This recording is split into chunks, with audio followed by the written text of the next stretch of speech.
इनके राजनीति करने वाले दलित नेता के बच्चा को देखिए। अभी 100 वर्ष तक आउ दलित के दलिते रहे के जरूरत है कि जब बच्चा न पढ़ते, स्कूल में पढ़ाई न होते, तब विकास कैसे होते। बाबा भीमराव अंबेडकर ने कहा 2-3 बात, उस बात को जब तक ले हम अनुकरण नहीं करेंगे, हमारा समाज, हमारा प्रदेश, हमारा देश आगे नहीं बढ़ेगा। कि मुखिया जी एजुकेशन का बहुत ज़्यादा प्रॉब्लम है, स्वास्थ्य की सुविधा अच्छी नहीं है, तो आप एक जनप्रतिनिधि हैं, तो जनप्रतिनिधि के रूप में आपका क्या रवैया है? ना डॉक्टर आता है ना कुछ आता है, ऐसी बंद के बंद। आपका यही घर है? हाँ, सोरंगपुर के निवासी हैं। ये लोग कोई बात के नहीं उठा रहे हैं डॉक्टर साहब। ये लोग आप जनता पर खिसियाते हैं, दवाई लेवे आते हैं तो मांगते हैं कि 10 गो रुपया ले आओ, 5 गो रुपया ले आओ, पुर्जा काट के देंगे और बाद दवाई देंगे। दवाई। नमस्कार, मैं हूं अभिषेक कौशिक और आप देख रहे हैं जनप्रहरी मीडिया। इस वक्त मैं फुलवारी प्रखंड के सोरंगपुर गांव के एक दलित बस्ती में हूं। 75वां आज़ादी महोत्सव मनाया जा रहा है, आज़ादी का उत्सव मनाया जा रहा है, अमृत महोत्सव के रूप में मनाया जा रहा है। और दलित की राजनीति करने वाले लोग आज भी आज़ादी के 75 वर्ष के बाद भी मुंह चिहाड़ कर दलित का राजनीति करते हैं। जात पात धर्म पंथ के नाम पर वोट लेते हैं, लेकिन हकीकत में बिहार का और देश के दलितों का कितना विकास हुआ है, हम आज इन्हीं दलितों, शोषितों और वंचितों से जानने के लिए आए हैं। जहाँ इसी बस्ती के लोग यहाँ मौजूद हैं और आपको अभी हम अपने वीडियो के माध्यम से आपको दिखाने का प्रयास किया कि इनके चेहरे और इनके पहनावा ओढ़ावा, इनकी जो दुर्दशा है, इन नौनिहालों को दिखाने का प्रयास कर रहे हैं कि आप इस छोटे बच्चे को देखिए। और इनके राजनीति करने वाले दलित नेता के बच्चा को देखिए। इनके राजनीति करने वाले, इनके वोट से सरकार चलाने वाले जो नेता हैं, उनके बच्चों को देखिए। और इस बच्चा को देखिए, इस बच्चा को देखिए, इस बच्चा को देखिए। जब हमारा नौनिहाल ही का दुर्दशा, मेरे पास शब्द नहीं है कि किस शब्द से इस बच्चा का व्याख्यान करें आपसे। इन महिलाओं को देखिए, आप इन महिलाओं को देखिए कि इनका क्या विकास हुआ है। हम नारी सशक्तिकरण का ढोल पीटते हैं, बड़े बड़े नगाड़ों पर जो है से कि प्रहार करके हम नारी सशक्तिकरण की बात करते हैं, लेकिन नारियों का कितना सशक्तिकरण हुआ है, नारियों का कितना विकास हुआ है, कितना नारी यहाँ समृद्ध हुई है सामाजिक रूप से, हम आपको यहाँ दिखाने के लिए आए हैं। आपका क्या नाम है चाची जी? रजनीति देवी। यहीं की रहने वाली हैं? हाँ, यहीं एक रहने वाली है। आपके कितने बच्चे हैं? 3 ठो। सब छोटे बच्चे हैं? स्कूल जाते हैं? हाँ, जाए। स्कूल में पढ़ाई होती है? पढ़ाई हुआ है। मास्टर साहब आवा थी? हाँ, आवा थी। अच्छा, मास्टर साहब आवा थी, खाली खिचड़ी खिलावा थी। तो फिर काहे वो स्कूल में भेजा हूँ पढ़ावेला? अब ऐसे है तो ऐसे भेजावा ही ना। माने अब व्यवस्था वही है, हमनी के व्यवस्था वही है सरकार के तरफ से, और हमनी गरीब आदमी हम गरीब आदमी ही कि हम अपन बच्चा के प्राइवेट स्कूल में भेज के प्राइवेट स्कूल के फी न दे सके ही, हमार आर्थिक क्षमता इतना न है। इस वजह से हमरा मजबूरी है कि पढ़ाई होवे या न होवे, हमरा सरकारी स्कूल में बच्चा के भेजे। तो जब पढ़ाई न होते और हम स्कूल में भेजबै तो एकरा से देश के विकास होते, दलित के विकास होते? तनी बताऊँ तो नहीं होगा। यानी दलित दलिते रह जते ना? नहीं होगा। जब हमार बच्चा न पढ़ते तो हम आवे वाला, अभी 75 वर्ष होली हमारे देश के आज़ाद होला, पहले अंग्रेज के शासन है, लेकिन अब तो हमारा अपना सरकार है। अब हम सरकार को बनाते हैं, हम अपने वोट के ताकत से सरकार बनाते हैं। तो का अभी 100 वर्ष तक आउ दलित के दलिते रहे के जरूरत है कि अब दलित आगे बढ़े के चाहिए? आगे बढ़ना चाहिए। कैसे बढ़ते? कैसे बढ़ेगा? जैसे वोट। चाचा जी आप ज़्यादा अनुभवी हैं, नाम हो? मकान तो टोला पर करीमन नाम हो। अच्छा, नाम का हो? नाम करीमन। तो आप ये बताइए कि जब बच्चा न पढ़ते, स्कूल में पढ़ाई न होते, तब विकास कैसे होते? तब तो मास्टरें नहीं आते हैं आगे उतना, लेकिन प्राइवेट पढ़ाई नहीं है, गरीब आदमी कहाँ से पढ़ाएगा? तक कभी वोट देवे के समय कभी वोट देवे के समय माता जी बहन जी आप लोग ई सोच के कभी वोट दिए हैं? ई सोच के वोट दिलूँ कि हमरा रोड द, हमरा स्कूल ठीक कर, हमरा हॉस्पिटल ठीक कर, तब हम वोट देबू। तो वोट दिली कौसी कि हमरा आगे विकास बढ़ैया है ना? हाँ। लेकिन न होत है। कहाँ होत है? तो कैसे होते हमनी के तो विकास, हमनी तो छोटा परिवार के आदमी कैसे होते? हॉस्पिटल के अभी स्थिति देख लिख है, जे अमीर आदमी है ओकरा पैर हाथ टूटती तो दौड़ के कहाँ चला जाएगा? अपोलो में चला जाएगा, है ना? और बड़ा बड़ा हॉस्पिटल है उसमें चला जाएगा। लेकिन गरीब आदमी तो यही सब हॉस्पिटल में जाता है। गरीब आदमी अब गरीब काहे होते जा रहा? अब वोट देवेला तो मुर्गा दारू पर वोट देवा तो का होत बा?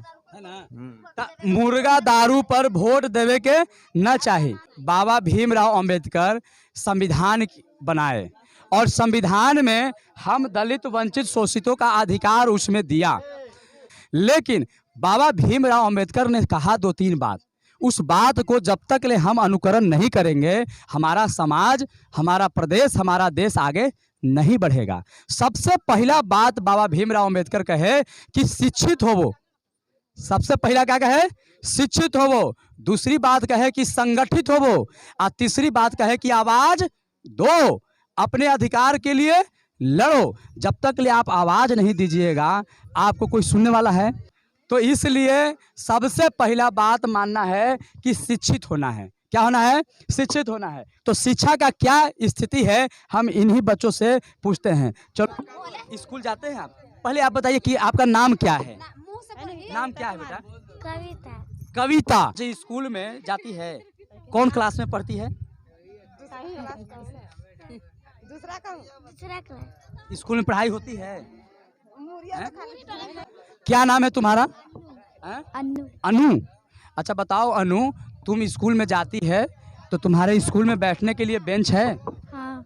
पंखा है? नहीं। पंखा नहीं है तो इस गर्मी में कैसे बैठती होगी? दरवाजा खुला रहता। कितने टीचर हैं तुम्हारे स्कूल में?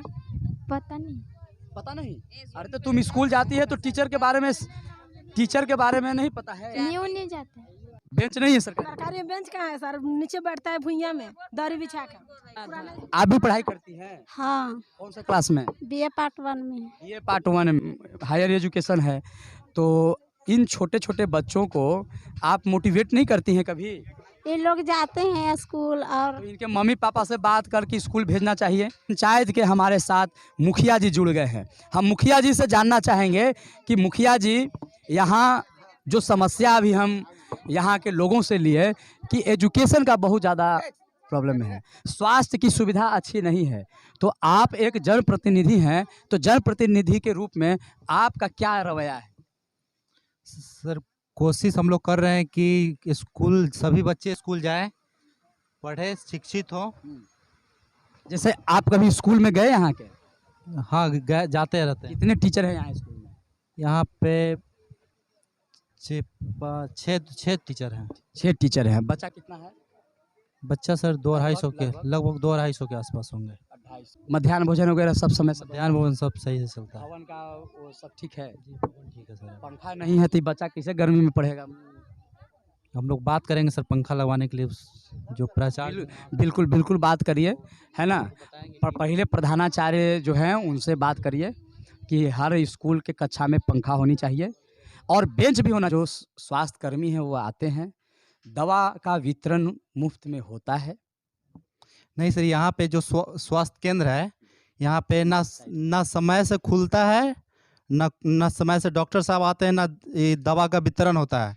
ये यहाँ पे जैसे कि अतिरिक्त स्वास्थ्य केंद्र है तो यहाँ पे जो छोटा मोटा जो भी इलाज हो यहाँ पे होना चाहिए, लेकिन यहाँ पे कोई चीज़ ढंग से नहीं होता। आपका नाम क्या हुआ चाचा जी? राय। आप यहीं के रहने वाले हैं? यहीं के रहने वाला है। क्या जो अभी मुखिया साहब जी कह रहे हैं वो सही कह रहे हैं? एकदम सही कर रहे हैं। यहाँ दवा हुआ नहीं मिलती है? कई बार को पैसा के नहीं मिलता है, कोई दाना नहीं मिलता है। हाँ, एगो लड़का के सर्दी खोसकी हो जाएगा तो भी नहीं मिलेगा, जैसा पैर हाथ कट गया, काटी गिर गया, वो भी नहीं मिलेगा। अब क्या कर जाए सर? ये लोग कोई बात के नहीं उठा रहे हैं डॉक्टर साहब।